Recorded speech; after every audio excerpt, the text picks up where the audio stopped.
12 News at 10 with Mark Curtis and Caribe Divine starts now. We begin tonight with new developments in a fiery plane crash in the East Valley that killed 5 people, including a young boy. Good evening and thanks so much for joining us for 12 News at 10. I'm Caribe Divine. And I'm Troy Hayden. Mark's off tonight. The National Transportation Safety Board just released its initial findings into what led to this deadly accident last month at Falcon Field in Mesa.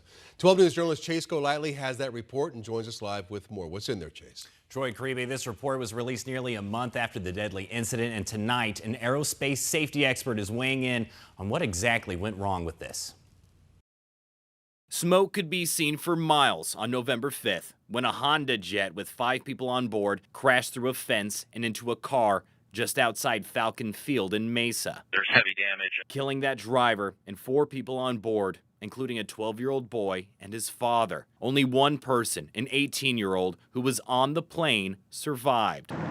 All this time later, the crash site remains burned and damaged, with the smell of fuel still lingering. Now, the National Transportation Safety Board has released this preliminary report detailing what may have gone wrong. Aerospace safety expert Anthony Brickhouse, with 26 years of experience in his field, read over it and says as of right now, it doesn't appear there was anything wrong with the plane. As of right now, they did not find any anomalies with those systems. When I asked him if that means this was caused by human error, he says it's still too early to say. I'm sure they'll definitely be looking into the actions that the pilot took. The report did note the pilot tried to stop the plane while it was cruising down the runway. Surveillance video capturing those moments right before the crash. The problem, Brickhouse says, is once any plane reaches a certain speed on the runway, you simply can't stop it. You pretty much have to take off from the runway.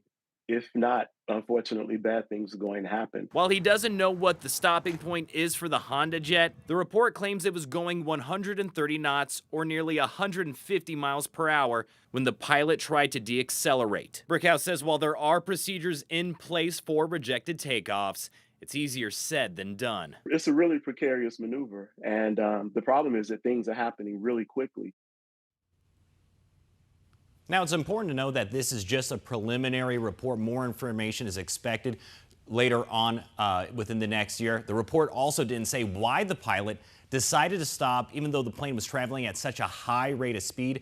A detail, Brickhouse says the NTSB will continue to investigate. Live in the studio, Chase Golightly, 12 News. All right, Chase, thank you.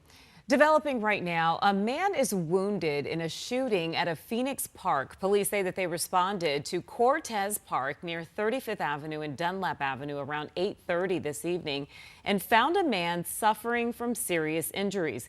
He is currently undergoing surgery at the hospital. Detectives are now assisting with the investigation, and so far no arrests have been made. Developing tonight near Pace in the southbound lanes of State Route 87, which is the main route to that city, closed right now, and it's causing some major backups. ADOT says the closure is due to a crash at milepost 251, which is just south of Payson. We have some video here showing you some of the traffic jam because of that closure.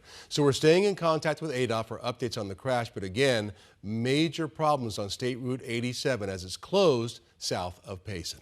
Phoenix's Roosevelt School District is just days away from voting on a plan to close 5 schools. The district is considering the move to accommodate a nearly $5 million deficit.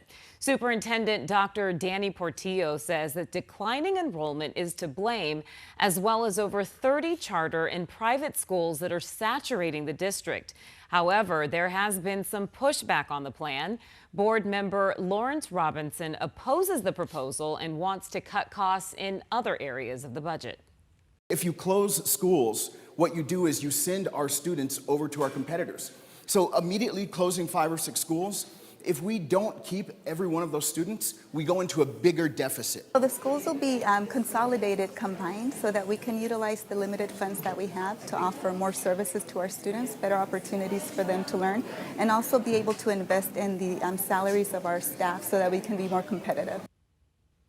The board is set to vote on the proposal this Thursday. Stay with 12 News for the very latest on this story. Meteorologist Lindsay Riley joins us now, and breaking a heat record It's pretty nice today. I know. Yeah, it's okay when we do it in December. The high today, 83 degrees. We did break a very long-standing record that was set back in 1940. On this date, we hit 81 on that day. But today, we beat that record finally. We should be at 69, and we're going to be nowhere near upper 60s for highs for the foreseeable future. We will drop off into the 70s, though, for the next 7 days. These are a look at our highs in Phoenix through next Tuesday, all of which 5 to 10 degrees above average. Flagstaff enjoying temperatures for the afternoon in the 50s, but a big drop off late or toward the middle of next week. Tuesday, we go down to 32 for the high. Cold front moving in. Our forecasted lows for tonight in the valley, 40s and 50s in downtown. So we will have a cool start out the door tomorrow, but highs will be in the 70s. Full sunshine, virtually calm winds. A beautiful Wednesday expected. Caribe. All right, Lindsay, thank you. Last month, the 12 News I-Team told you about a Gilbert family displaced from their home after it was filled with sewage water.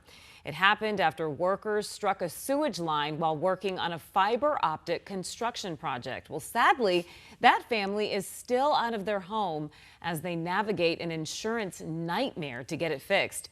In the meantime, we have received several additional complaints about residents about that same project. 12 News journalist Bianca Bono is live in Gilbert tonight with their concerns. Bianca?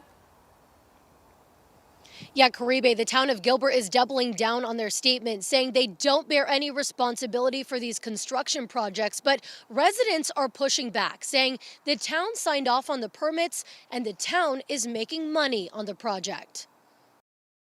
I kind of did a little trip right on this spot. Courtney Hampton showing the large crack across the driveway of her Gilbert home that she says wasn't there a month ago. Someone's got to be responsible. She said it happened during a construction project overseen by Gigapower and Tilson to install a fiber optic network for high-speed internet in the town. I just want someone to take accountability because it's multiple houses. Her neighborhood near Ray and Power Roads is the same neighborhood where Nicole Flood's home was flooded with wastewater after a sewage line was struck there. It was literally, we were in it. Another neighbor around the corner, it's the lack of respect, also has a new crack across her driveway. They dug that hole, and I know this isn't half as bad as the neighbors that we've got, but still, it's not okay. Another neighbor's irrigation system was broken and shared this video with 12 News, showing a construction crew sideswiping their car, only for the crews to inspect the damage, then leave without any communication. These problems not new to town leaders. My dispute is with the city of Gilbert in regards to Tilson's method of installing fiber optics in our neighborhood. In May, Gilbert resident Mark Noyce sharing his horror story about how his driveway was damaged. In my opinion, the city of Gilbert, along with Tilson, are the responsible parties. I would just like them to take accountability and ownership. They give them the permits to come on our property. 12 News brought some of these residents' concerns to Councilmember Young Kaprowski. We understand that these disruptions can be very frustrating, but ultimately, the responsibility is with the fiber contractor. But per the town's license agreement, Gilbert receives 2% of Gigapower's gross revenue. If there are benefits coming back to the town, wouldn't they bear some responsibility? The council member wasn't aware. 12 News also asking if the town has any plans to ensure subcontractors working under Tilson are properly vetted and qualified. It's not necessarily possible to prevent every single conflict from happening. It's part of construction activity,